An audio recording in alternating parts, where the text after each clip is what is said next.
Good morning. Welcome to this week's episode of Hometown Heroes. Mary Staffeld and I are really honored to have our guest today, Mr. Paul Kessler. And Paul is a Holocaust survivor, and he's got some incredible stories that he's going to tell us today. So, Paul, welcome to Hometown Heroes. Thank you very much, Frank. It's my pleasure. It's an honor. Very. And you now live in Dallas, and you've kind of traveled around the world since you were a child. And tell us where you were born and how your life changed whenever the Germans came into your village.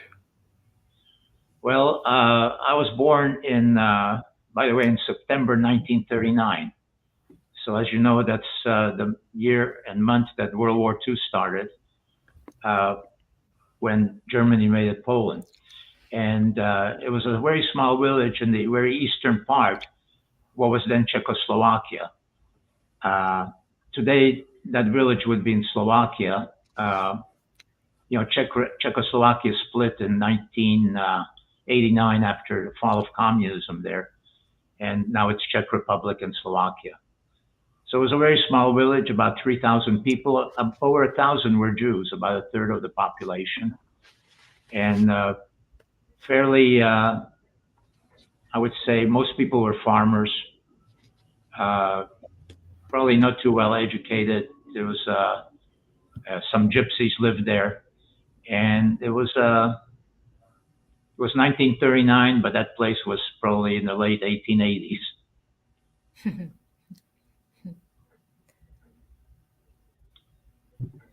And so you were born there. And then when did the Germans come into your village? Well, the Germans didn't come to our village till sometime in 1944. But so this is part of my story, and we'll get into it this way, which is great for you to lead me on. And in the World War II, Czechoslovakia also split into Slovakia and the Czech part, like it is today. And the Slovaks established a separate government supporting Germany. And basically in 1942, in the spring, so I'm 2.5 years old now, but in 1942, they shipped almost their entire Jewish population of about 100,000 to the camps. Hmm. So And your own government did that. our own government did that, supporting Germany. And obviously, it was a very Semitic, anti-Jew government. And I guess I don't know what all their motivations were. Probably they probably benefited, when what the Germans did in Germany and what the Slovaks did in Slovakia is that they could confiscate all the Jewish businesses, they could take all their things. Uh, so maybe they looked at it as a way to benefit and get some spoils, Hmm. uh, besides the usual hatred of Jews that existed, not all of them, but many. And so they really, in 42, shipped most of their Jewish population to the camps, as I say, including my father, my grandfather, other members of our family. And uh,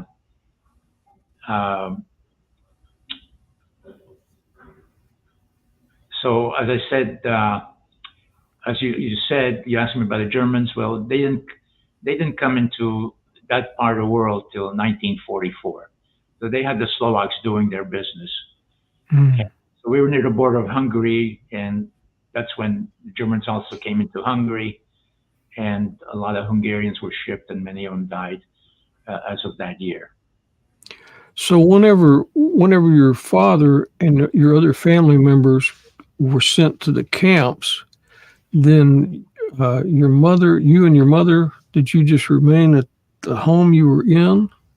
Yeah, somehow, I don't know how, but yeah, my mother and I, my grandmother, and one aunt and uncle, all from my mother's side, uh, somehow escaped. They stopped uh, sending people in the fall of 42. The story I hear most often and you hear about is that the Catholic, the head of the Catholic Church and those people, they say got wind of what was happening. Well, I don't know how they couldn't have gotten wind before, but it was it was very obvious.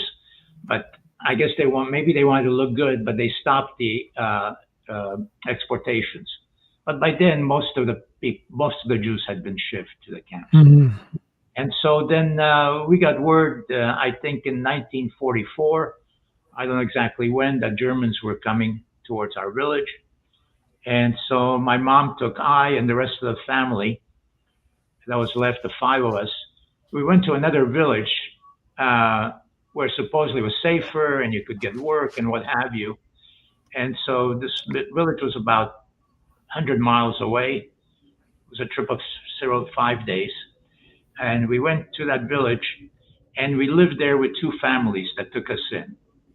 My mother and I with one family, my aunt and uncle and grandmother with another family. I don't know, they were perfect strangers. I don't know if we paid them. We couldn't have had very much money. Nobody there had very much money. And, but that was the first part of our adventure. So whenever you first went to that village, you lived in the homes of these people or in the barns, but you lived with the people? Yeah. Their homes were like barns. Yeah. They were also sort of a village like I'm describing to you where I was born, but there was only about 800 people living there still to this day. And again, farmers from way back. I have a diagram of this home that I'll show you. Again, and I have pictures of the people, a copy of a picture that I obtained not long ago, and I'll tell you that part, but after I get through the whole story. But, you know, again, you see a picture of these people and you think they're 1800s, living in the 1800s. Because it was pretty primitive and it's a rural type village with farming and agriculture, correct? Exactly. Well, let's back up a little bit to 1942 when your father and your aunt and uncle and your other family members, were they all sent to the same camp? I don't know. Some of them that didn't survive, I couldn't find records of them. Okay. But I was able to find records of my father. So in the 1990s, I actually worked in Poland and Czech Republic. After communism fell there, I worked for American Express for 4 years. And so I went there and managed our businesses in those two countries, mainly in Poland, but also in Czech Republic, where we didn't have a manager for a while. And so I went to Auschwitz, which Auschwitz, as you probably know, is what the Polish name is Oswiecim. Auschwitz in German is actually located in Poland. And so when I went there the first time, I discovered they had a building that had the archives or the history there. And so I went there and I obtained a copy. I went to this room, and a pretty big room on both sides, and the back walls completely filled with volumes of books that looked this thick. And I watched this lady, I gave her the name of my father, and she went back and opened one book, went to another book, made a copy, and brought me a piece of paper. And somehow it's at the museum, and I thought I had an extra copy, but I don't. But basically, it stated my father's name on the top, a number, which I assume is the number he had tattooed on his forearm. As many of you know, when you came to Auschwitz, you no longer had a name, you were no a human being, you were a number. And to this day, Holocaust survivors have these numbers if they were in the camp. And so it had his number, had a date he arrived in Auschwitz, April 17, 1942. Had his name, his parents' names, our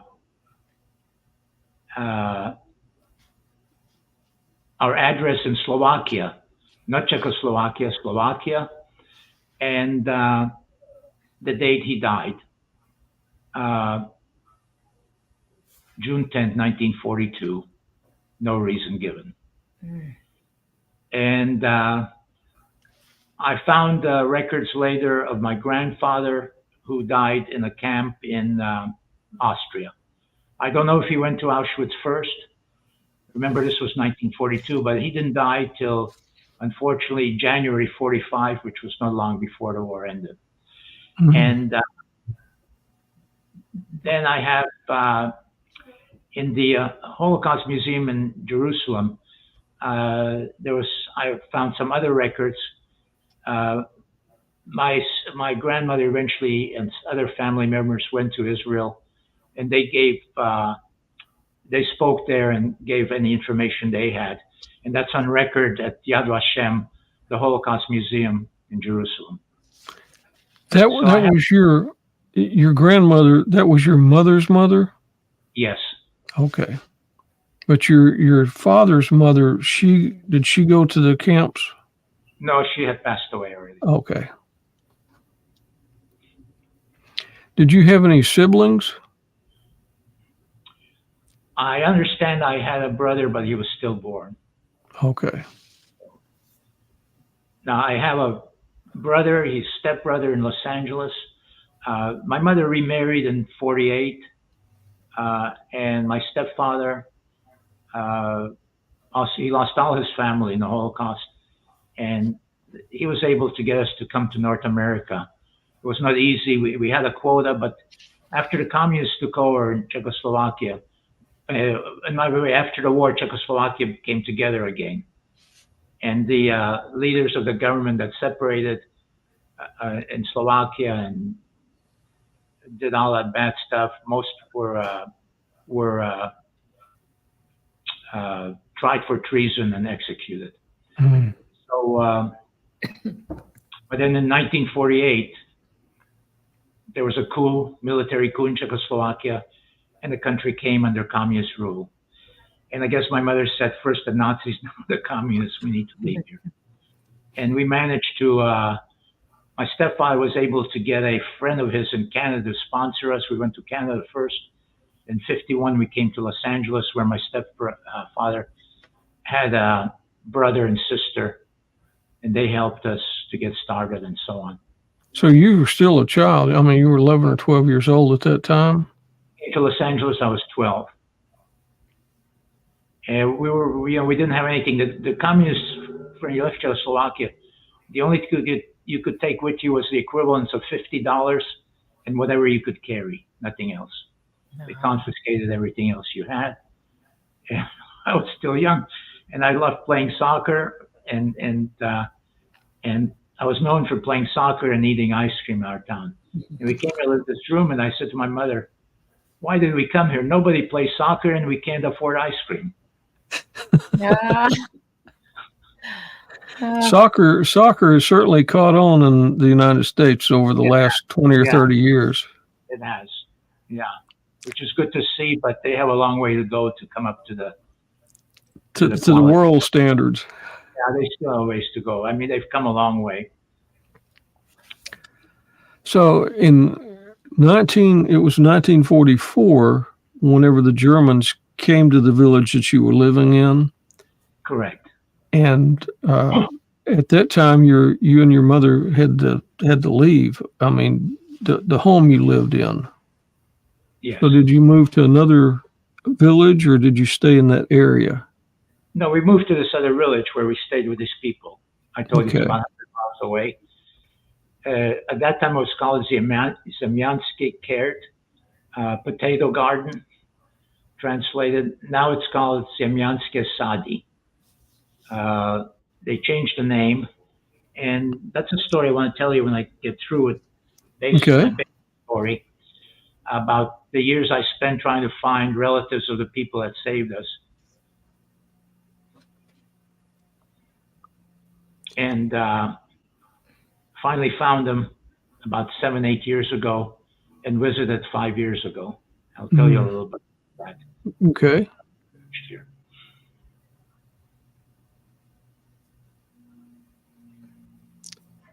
So whenever the Germans came, they hid you away in a hole. Yes. Well, yeah. So I actually know the date now because from some other research and people I met that were also hidden in that village that were older. So it was September 9th, 1944. I'm just exactly 5 years old. I was born September 13th.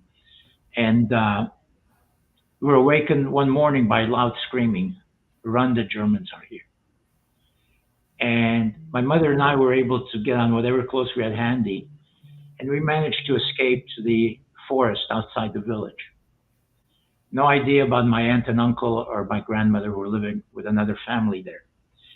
And I would estimate, I don't really know, but we were in that forest 2 weeks, a month, I have no idea. I remember eating berries and I guess whatever else we could. And one day my mother saw the son of the people who had been hiding with out in the open, grazing their livestock. And she went and spoke to him. Whoever came that evening, they came, brought us back to the village, and in their potato hole area, they had a potato hole in this house, and they dug a hole, I know, under the potatoes, besides the potatoes, whatever. Put us in this hole, covered it with whatever they covered it with, leaves, branches, I don't know. And that's where we spent the next 7 months. Oh my. When they could, once a day, they would bring us some cold soup, sometimes a piece of bread. And I know my mother often went without because sometimes I was crying of cold and hunger. I tell the story. We spend the time she telling me folk tales in Jewish, Yiddish, in Slovak. And although I can't remember this, I guess we did a lot of counting because I know when we were freed, I could count to 10,000. Wow. I'm still wondering how I didn't become a great mathematician, but that didn't happen. So let me take this opportunity then and interject here. Okay. So I'll show you. So as I told you, I eventually found the granddaughter of the people that hid us. Okay, and that house doesn't exist anymore. It was an old wooden house, very old, doesn't exist. It was torn down. But they drew me a diagram of the house, and where are we? Okay, here we are. So can it be seen? Yes, sir. So here's You can see it. here's the main street, if you want to call it that. And this is one room.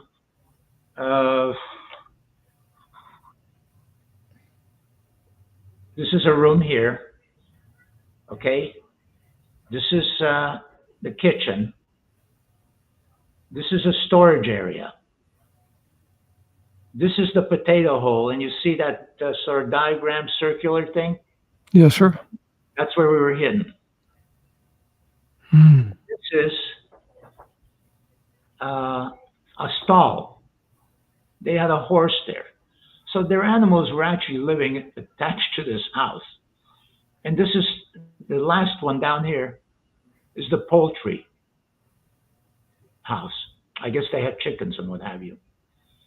And this was a big courtyard in the front. Now, when the Germans came to that village, okay, can I put this down now? Everybody see? Yes, sir. Yes, sir. When they came to that village, the Germans, as was their custom in other places, they moved into the home of the villagers. We had 2 Germans living in that front room. Oh my. In that house. I don't know what they did, why they were stayed there in that area. They went to fight or didn't, I don't know. And the thing is, if we're found, for sure, we and the people hiding us are killed on the spot. We for being Jewish, they for sheltering Jews. That was the normal custom. They did that to get other people not to shelter Jews. or help Jews or anybody else. And it's Hamas of today. Hamas of today. And what's going on in a lot of the Muslim world that's reminiscent of 1930s. I feel like I'm living in 1930s Germany again. Hmm. Yeah, Look you at know, it.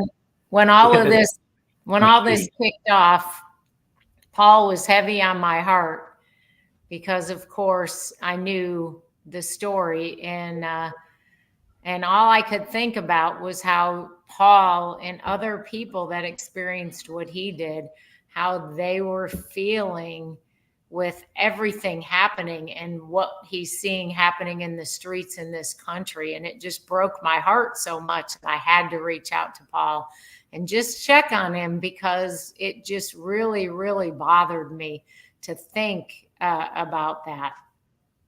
Yeah. So this diagram and these pictures are from the granddaughter when I went to visit her, of the people that saved us. And so, why is it so goofy? Okay, I don't know if you can see. So these are the people. Her grandfather and the grandmother. So you can see when I say they're living in the 1800s. I mean, this is, it's not modern or anything. Mm-mm. And then these are their two sons, and one of them getting married. And so they had three sons. And this is the one that they think found us in the forest and brought us back to the village. So at least I have some of this now. And so when we get through with the basic story, I'll tell you about a little bit about my visit to the granddaughter, very briefly. Okay.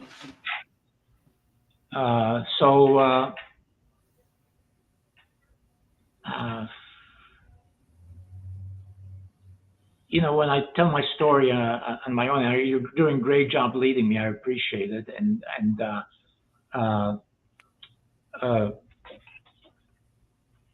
what I want to tell everybody is that, how brave these people and so many others were. And in the Holocaust Museum, Yad Vashem in Jerusalem, they honor who they call the righteous of the nations. People like this, who saved others, and not just Jews. Many others died besides Jews. And they're enshrined, they're called the righteous of the nations in Jerusalem. And we've identified about 27,000 from World War II. And that's a large number, but it's less than 1% of the population of Europe at that time. More people would stay silent or turn you in than would help you. Mm. And we won't find too many more, both survivors and people that helped us. And as you know, with your liberators from World War II are getting older and are dying off. And Paul, let's kind of talk a little bit about, it wasn't just the Jewish people that were under attack, but it was other people too, the disabled people, Yes. the homosexuals, and the gypsies. Seventh-day Adventists, teachers. Yes. When I speak to the students and all, I tell my story, but I really spend more time on trying to teach about some of the lessons from the Holocaust. And one of the things I tell them is, when most people think about the Holocaust, they always relate to the 6 million Jews that were murdered. But in fact, in total, it was 11 million people that died, just like the ones you're describing, we're talking about. And in World War II, they estimate 50, 60 million people died because of one madman and those that chose to follow him.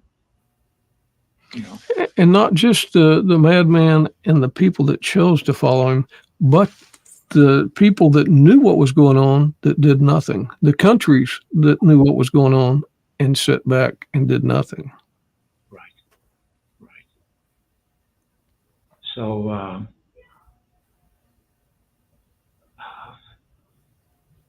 anyway, we were freed by Russian troops in April 1, 1945. And as you know, the war officially ended May 8th or 9th, I think. May 8th is recognized. Before I found this out information, the date we were actually freed, I used to say May 9th, 1945, because May 9th was my mother's birthday. Oh.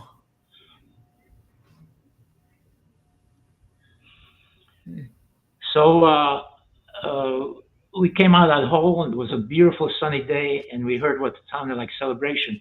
We'd been in the dark so long we could not open our eyes to the sun right away. Wow. And after we were able to see, they took us across the street where another family was hiding my aunt and uncle. We knew nothing about it. I don't know if they knew. Probably they didn't speak about any of this to each other. Because you never knew, if you tell your neighbor, they might turn you in to get food, to get money from the Germans, would pay for that, and so on. And all those people were hungry and starving. It was an easy time. When the Germans came to those people, they just confiscated whatever food they wanted, whatever they needed. And the people were left to, fight for their own.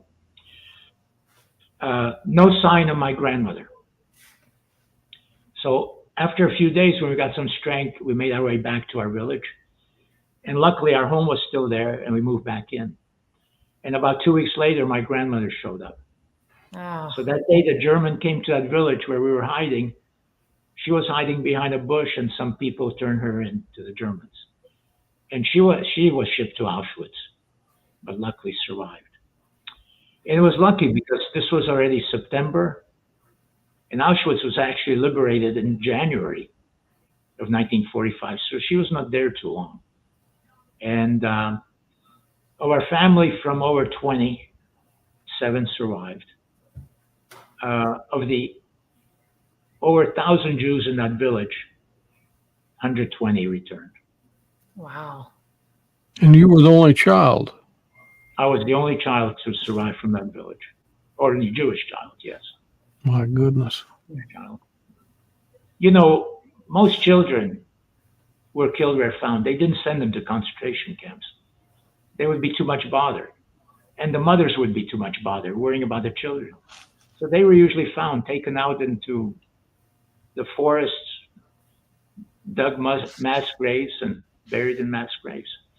Probably more people died that way, more Jews died that way than actually in concentration camps. It was notorious in Romania and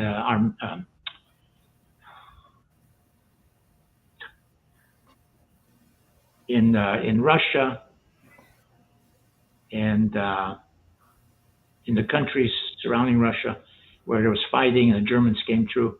That's basically what happened. And the local people were made to go out, identify the Jews, go out, dig mass graves in the forest, and they were lined up on the edge. And there's photos of this, pictures of this. Yeah. Ukraine was a big part of that. Ukraine is not exactly an innocent country. I'm not knocking them out, but they were pretty bad during World War II. A lot of them, not everybody, of course. In Ukraine, did the Germans go into Ukraine, or was it the Russians in Ukraine during World War II? Or well, remember the Germans at that time were fighting the Russians, and so Ukraine was notorious. There was a large Jewish population there, but also a lot of and a lot of the Ukrainians actually worked with the Germans, became guards, and they were known to be more vicious than the Germans, if you can believe that. My goodness. Again, I'm not trying to knock Ukraine, but that's history and that's the fact. And so today when we talk about wonderful Ukraine, we need to help them. Yes, I agree, absolutely. And but they're not exactly have a history of angels. But then who does? That's right. Yeah, true. Very true. There's a few Jewish people that were not angels. Yeah. Did your grandmother tell you any stories over the years about her time in the concentration camp? Or I don't remember any, not really.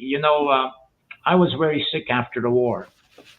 I think I was malnutrition, and I was covered with sores all over my head, pus, and what have you. And apparently, I was bedridden for almost a year. I don't remember a lot of it. I remember my mother cutting stuff off my head and what have you. And so, probably a lot of the stories were being told then. But they had to get back to the life, and we started life over. When I got well, I started school, and I didn't really think much about it then and even after that. But I think it was because of my youth and how young I was. And so probably at that time, I still didn't realize what really happened till much later in my life and what was really going on. And so that was lucky for me. do you have some memories of the time you spent in the potato hole? I mean, you have some memories of that, or Very vague. I remember being there, but I don't know if I remember the whole time. I remember my mother singing songs to me, telling me some tales. And I guess that just became part of my life. I remember being hungry and cold. And I'd say that's about it. it I just still really didn't know what was happening. I mean, maybe this was, for me, this was life. This was what life supposed to be like. to me, I think about the people that had you in their home with the Germans, and there's a tremendous level of bravery, but they must have been a tremendous fear, because at any minute you could be found and they would be killed. Unbelievable amount of bravery. These simple peasant farmers would do something And then like the ones that hid your aunt and uncle, I mean, you just wonder about those people, and you wonder about how we would react, what we would do to help people today. Would we step forward and risk our lives, risk our whole livelihood to help somebody, knowing that we would be killed? Yeah. Well, I would guess it would be a small minority, just like it was for World War II. But can you blame people? I always say, when I talk to the students, I say, one of the things I say to them is, about when I talk to these people, I say, I don't know if I'd have the courage to do that. I love life. I don't know, and I probably, like I'd say most people wouldn't know till I was faced with having to make such a decision that hopefully none of us will ever have to do. Yeah. And it's easy to say I would do it, but when death faces you, are you going to do it? Are you going to do it? Yeah. What I found out, the way I found out about, for a long time, I looked for this village, and I knew the only thing I knew about it was the name when we were hidden. And that's why I could never find it. Till I was in the Washington, D.C. Holocaust Museum one year, and they found other people that were hidden there, their testimonies. And I found one person. He was 10 years older than me. And anyways, in the long run, I found out that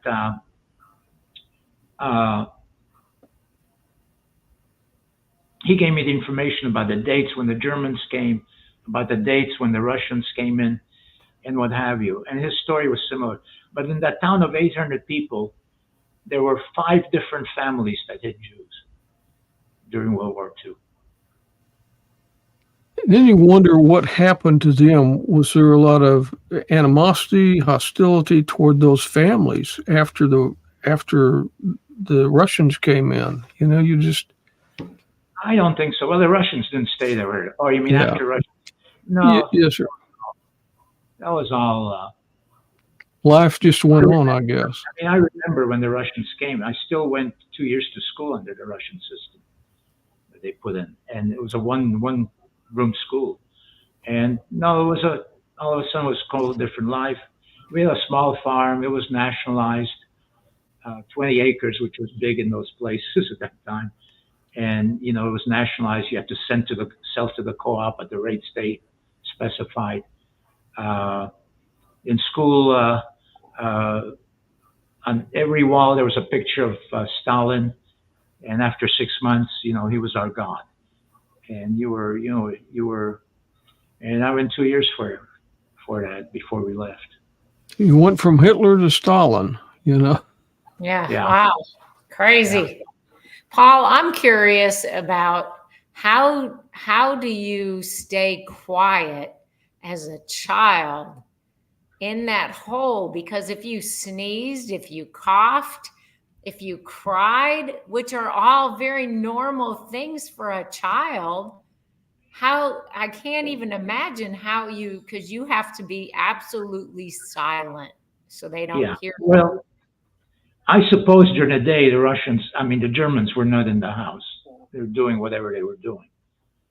Whether they were fighting, whether they were reporting from that area, no idea. So, and I don't know.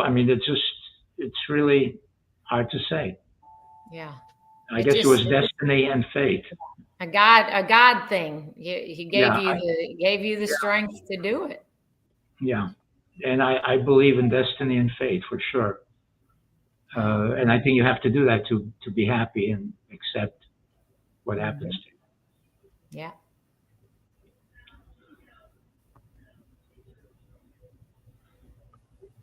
So basically, that's I think you got a gist of my story.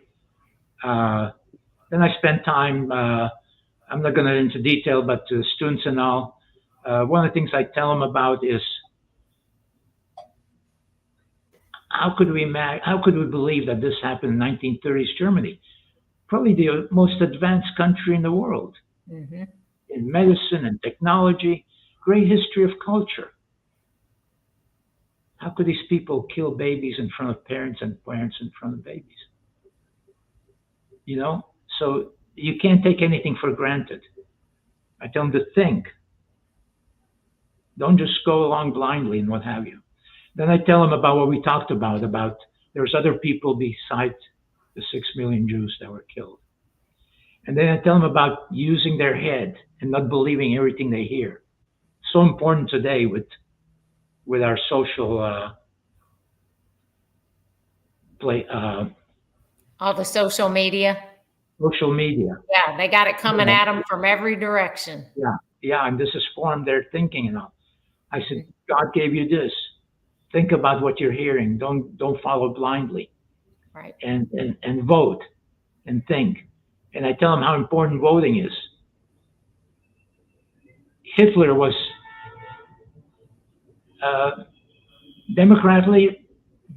elected democratically. He was elected. He was not even a dictator. And so, Hitler was not the main problem. It's the people that would vote for such a person. And I'm not going to comment about the elections of last few years here. You do a lot of work with the Holocaust Museum. It's called Holocaust and Human Rights Museum. No. So we have some exhibits about segregation, and so on. Also human, but the Holocaust is the main focus. It's a great museum, well worth visiting. Because there's a lot of discrimination even today against Jews, against all kinds of races and nationalities, and yes, I can't believe what I'm seeing on our streets in these demonstrations and the signs they're holding up, which is all lies. But you repeat a lie enough times, people believe it, and the Muslims have done an amazing job worldwide, getting into our schools, getting into our, and of course, not all Muslims, I'll say that. But people don't realize when I talk to adult groups or like maybe high school groups, I'll ask them, what's the population of Israel? Rick, what's the population of Israel? Oh, you I know. don't know. I've had people answer 20 million, 200 million. Oh, no. Israel is 10 million, Yeah. less than 10 million, surrounded by 200 million that basically want to kill them. And then I ask, what percentage of Israel population citizens are Arabs? They look at me like, what are you talking about? 20% Arabs, citizens of Israel, that stayed there after the 48 war rather than leaving and became citizens of Israel. Some are on the Knesset, the parliament, doctors on the Supreme Court, nurses, professors in Israel. So they can live together. I mean, that proves that. You know, the first time I visited Israel was 1970. I had cousins there. And I was surprised to see Arabs there. You know, when you only thought Jewish state. And I said to her, I said, how do you get along with them? She said, we get along with them, but we don't trust them. So you had someone elected to the Knesset, the parliament. They don't stand up for the national anthem. If there's a war with Israel, with Hamas, they're for the other side. Okay? This is more, but they're citizens. Free speech. Kind of like in our country. Yeah. Yeah, even more. Can you imagine a congressperson not standing up for the national anthem? Unfortunately, I can. I know it hadn't happened yet, but I can imagine it happening. Well, I'm I sure know we that have day some now. We have some now. Yeah. We have some now. It's unfortunate. I mean, I tell people now, Czech Republic, the Czechs, very educated people, always. Great workers. In 1930s, Czechoslovakia was known as the America of Europe. Good workmanship. It was established in 48, government pattern after the United States, because the first president of Czechoslovakia was a professor at the University of Pittsburgh. And, but they had the Nazis, then they had the communists. And now they've come back again. It's a very vibrant country, democratic country. If you take per capita, they're the biggest supporter of Israel, have been. In 1948 war, when they were attacked, Israel was attacked by 5 Arab armies. Czechoslovakia sent 4 airplanes, the only people who send them any airplanes or support them. And I tell people now, I may have to move back where I came from to get what I came here for. Yeah, it's crazy. I'm not moving. My wife's holding me back. Hey, Paul, I'm making a point. I can't believe the America that we believed, gold in the streets. I can't believe what's happening here. Yeah. And especially these last month. How And these Paul, savages from the dark ages that came and did this stuff in Israel. All these people need to see videos of what happened there. Children's heads cut off, some burned in the ovens. I mean, you can't describe it. You can't believe this. Yeah, it's horrific. But Paul, you went on, after you came here, you went on to, in addition to what you went through, you went on to serve in this country's military during the Vietnam conflict. No, I know you keep giving me Vietnam, but it was not. I was not during Vietnam, luckily. No, but I did. What years did you serve? 2 years. I did serve 2 years in Army, 1960 fall to 62 fall, and so I got a letter from my mom in LA. You've been drafted into the Army. I was playing soccer in Mexico. And I was going to come back. And I said, Okay, what can I do? They'll put me in jail. So I came back, and after basic training, at the end of basic training, they gave you a language test. And I thought, okay, this is great, because I found out U.S. had a armed forces team in Europe playing against teams from other countries' armed forces. I said, I'm going to pass these language tests. I'm going to send. They're going to send me to Europe. I wound up in Camp Walters in Mineral Wells. Here's a picture. Yeah. Yep, just down the road. Yes, yes. So destiny and fate. And I know they made jokes about Army. You do something good, they'll send you to something else. Yeah. And so I got out of the Army, and when I lived in Mexico, we used to go play in Mexico City. They always gave us American Express travelers checks for spending money. And we used to go to the office. So I found them. So I went to American Express and got a job at American Express and worked there. And I worked there. I wound up working there 40 years. Great. Took me around the world and so on. But in any case, I forgot to show you. This is my father and mother. Oh, precious. So that was that- obviously taken Was that still before. at the house when you went back? I don't know where I got it.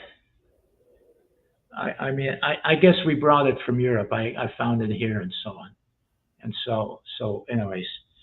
And so I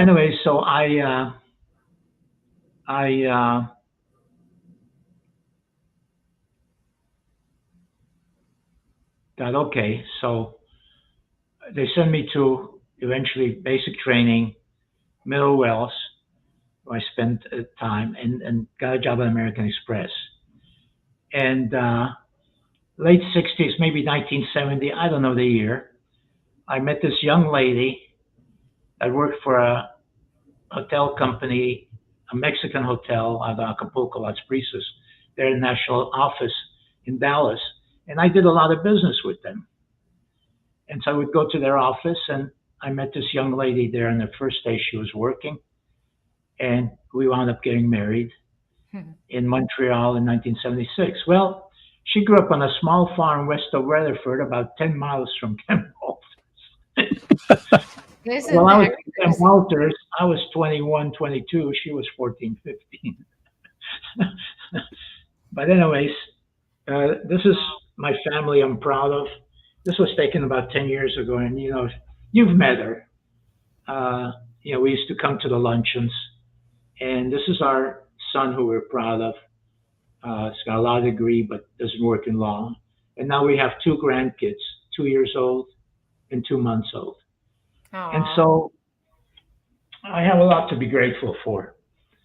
And to a lot of people, and to this country, and to people like you. By the way, when I spoke, so let me go back. I want to get this across to you. Okay. When I spoke twice at Fort Sill, and I spoke twice at the air base in Wichita Falls.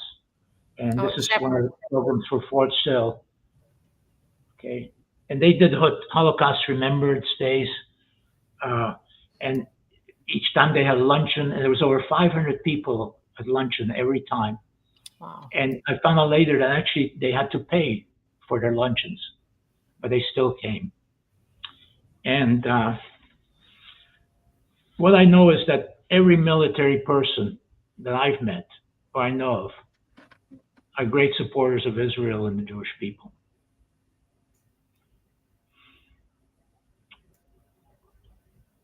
They're the America that we came for, we wanted to find. So the other thing, as I told you, let me briefly, before I know it's almost out of time, I don't know how you go, but so I went to, so this is the granddaughter of the people that saved us. And we had a service at the grave of the grandfather and the people.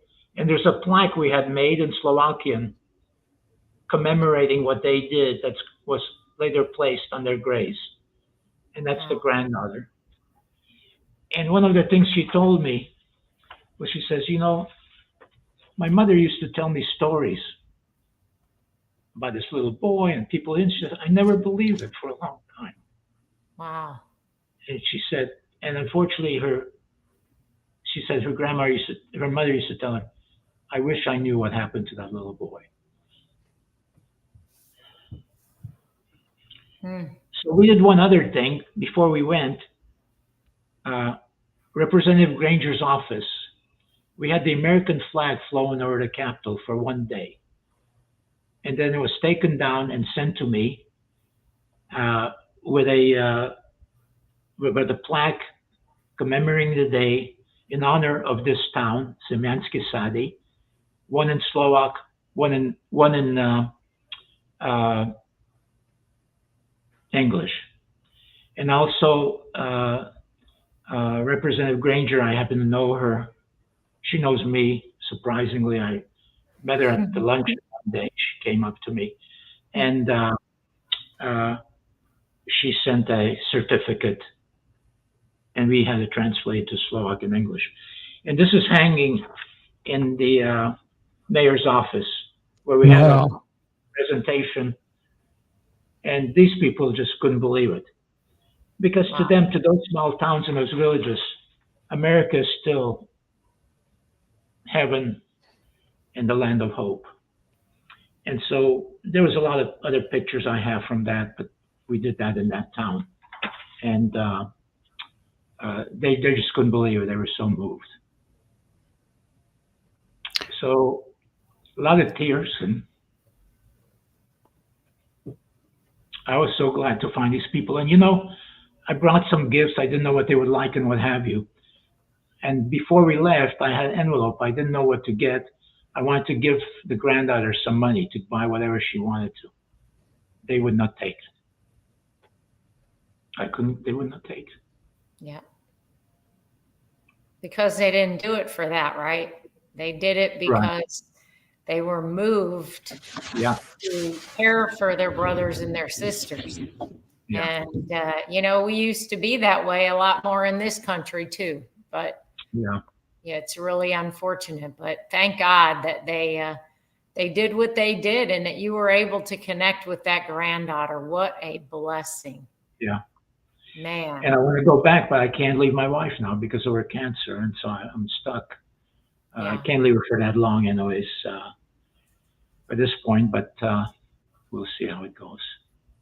So, Paul, that was certainly a remarkable story, remarkable life, and you have been a blessed man. And you're still going around, still teaching, still talking, still helping people to know that there's more to life than hatred and discrimination, and people can suffer great things like you did, like your family did, and come out of those experiences and make something out of life. thank you very much. Yeah. Yeah. I've been very fortunate. And Rick, Mary, if I wanted to, and at the time, you did. Thanks a lot for leading me on. Made it so much easier for me. And, because at this age, the thing doesn't move on as fast as it used to. And sometimes I have to think. Sometimes I want to tell somebody about Mary or Representative Granger, and all of a sudden I can't think of the name. Yeah. And, but I'd really like to, if you find the time to do another hour or whatever, and tell your people about the truth about Israel. We will. About what the population really is, about these people with signs that it's apartheid. Well, it's the furthest thing from the truth. That there's mass killings of mistreatment of Palestinians, completely far from the truth. No such thing. Occupation, no such thing. Nope. It's all lies. Yep. It's all lies. and people don't know any better. And Israel and we, the Jews, have done a terrible job of really telling the true story. And here we are, we spend all this time talking about the Holocaust and what happened, but it's not the full answer, obviously. So anytime, just let me know. I'll be glad to spend another hour with you, which I think would be very important. One thing Mary and I would like to do sometime is to come to Dallas and have you take us to the Holocaust and Human Rights Museum. I think that would be a fantastic place to go, but it'd be so special if we could go with you. Yeah, it would be a pleasure. But why don't you even possibly organize a bus trip for some of your members and all? That would be good. That would be a real treat. I will see if somehow we could, I can arrange for, I know our people are very, we've had program at the museum where we had people that were in the camps and liberators talking together. It was an amazing evening. But, we think, the museum thinks very highly of the military and the liberators. And I would hope I can get it comped for you if you want to do that. But if you and Mary want to come, I know I can get it comped for you. And probably I can get a busload of military people. We'll work on that.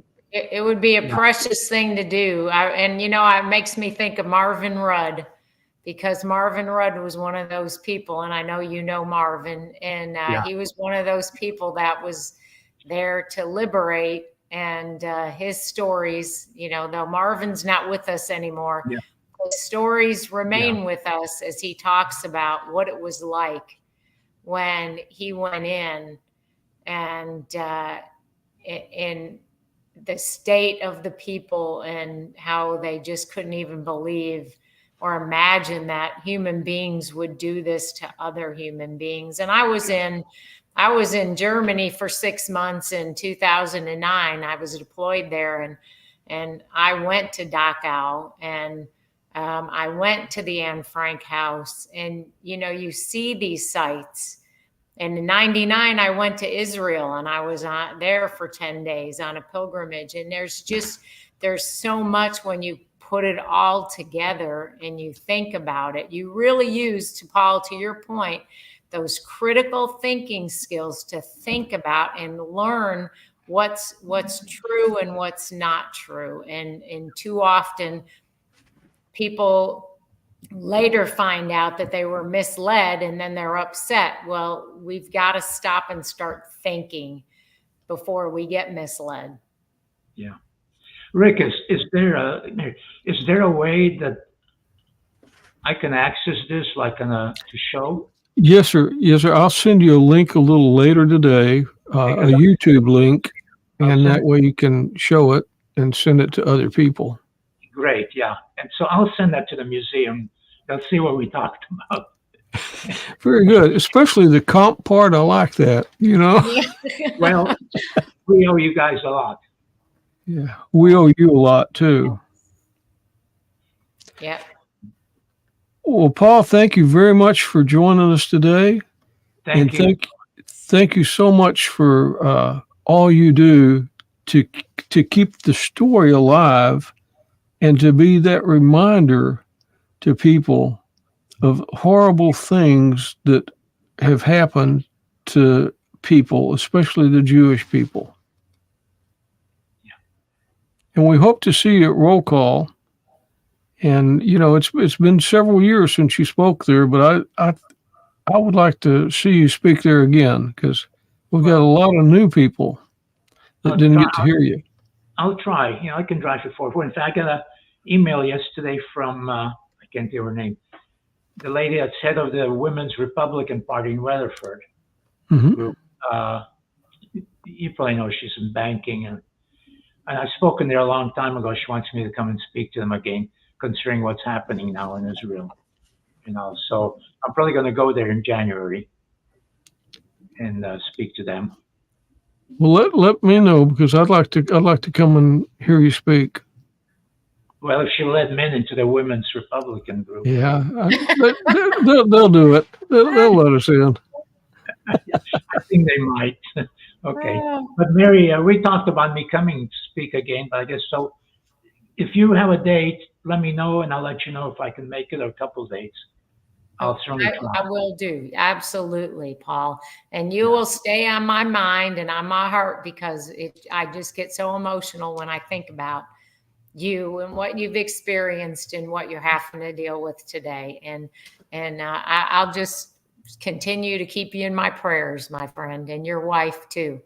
Your lovely, you. lovely wife. Thank you so much. Well, I know that I always said, without the support of a lot of the Christian community, Israel will not survive. Which is, we're only 15 million in the whole world. Yeah. 15 million in the whole world. My father-in-law and my mother-in-law. My father-in-law, his whole family is Jewish, and my mother-in-law converted when she married him probably 20 years ago. Isn't it funny that the whole world's for the minority or the small people or the minority, unless you're Jewish? Mhm. I watched one of the videos you did, and you talked about Viktor Frankl in Right. his book, Yeah. A Man's Search for Meaning, and that's Amazing. a tremendous book, and it really lets you know what life is really all about, doesn't it? Yeah. Absolutely. It's a great book. Okay. Well, thank you so much, Paul, and we look forward to seeing you soon. Thank you. It's so great to see you even on the screen, if nothing else. And I look forward to it. Good to see you, and thank you for being our guest. And I'll send you that link today. All the best. Love to all of you. You too. Thank you. You're welcome. Bye-bye. Mm. That was good. Yeah, I'll tell you, I just keep imagining in my head what that experience had to be like for him. And now you hear about these children being released and the people being released in Israel now and how they've been underground for 7 weeks, not 7 months. And they're having to, their eyes adjust. They had to have special glasses made for them and all of that. It just, And they can't we all certainly, just get along? I mean, we can have our differences, but can't we just all get along and stop all this nonsense? and certainly Paul and his mother didn't have the support system that the people now that are coming out of captivity Right. have, So I can't imagine, as a child going through that. And, there's so many questions that, how to have the Germans living in the house In the same house. and being able to take care of as best you can of those people and knowing that in just a minute, your whole life could end because you were trying to save somebody. Yeah, that family was incredibly courageous, and it does. But Paul's right, none of us really know how we would react. And if we were faced with the same situation, we all like to think we know how we would react, but we really don't until we face it. But those people were incredibly courageous. And, and yet you have to think that there's always a reason, like he said, destiny. You have to believe there's a reason. But wow, just amazing, amazing, amazing people. I can't wait to go to the museum with him. That'll be a real treat. Exactly, because he's going to be able to really make that come alive. Yeah. So I think that's great. And I think we could get a busload of folks that would be. I think so. Whether they had to pay or not, I think we'd get a busload of people. Oh, yeah. Yeah. So, but Germans and Germany and World War II brings me back to Barney Baker. I looked for that picture and I wasn't able to pull that off to find the picture. That's all right. It's been on our Facebook page. And so if anybody has seen the picture that we posted from the September lunch, so if you look at the September lunch pictures that, Chris, I agree, maybe 2 bus loads, but the reality is that people like Barney were over in Germany doing what they did. And Barney was what, 98 or 99, but Barney he served in the army in Germany, and he came to the November 17th luncheon. You know, he wasn't there for probably a year or two because he had fallen and broke his hip. And before that, Barney was one of our guys that we took everywhere. I've driven Barney so many places and to so many events. And he just always had the energy and the vigor, and, you know, and then he took that fall, and he was never quite the same. But that picture from the September luncheon where, you know, and David Green wrapped his arms around Barney early on and started to drive him to the lunch, and then go, when he couldn't come to the lunch, he'd go visit him. And that particular lunch, that picture, when you took that picture, as soon as I saw it, you know, it's Barney. These guys love this country so much, and they served over there trying to help people like Paul and his family. And he loves the country so much that he absolutely wanted to stand for the national anthem, and he couldn't do it on his own. So David Green is holding him in that picture, holding him up so that he could stand for the anthem. And David is standing there holding Barney and saluting at the same time. And that is just, when you think about how we take care of one another, that is the exact epitome of what it means to be brothers in arms. And we really just have that relationship. And so Barney came to the 17th of November luncheon, that last Friday before Thanksgiving. And thankfully he was there, and I got to give him a hug and tell him that I loved him, like I tell all those guys, because they are so precious.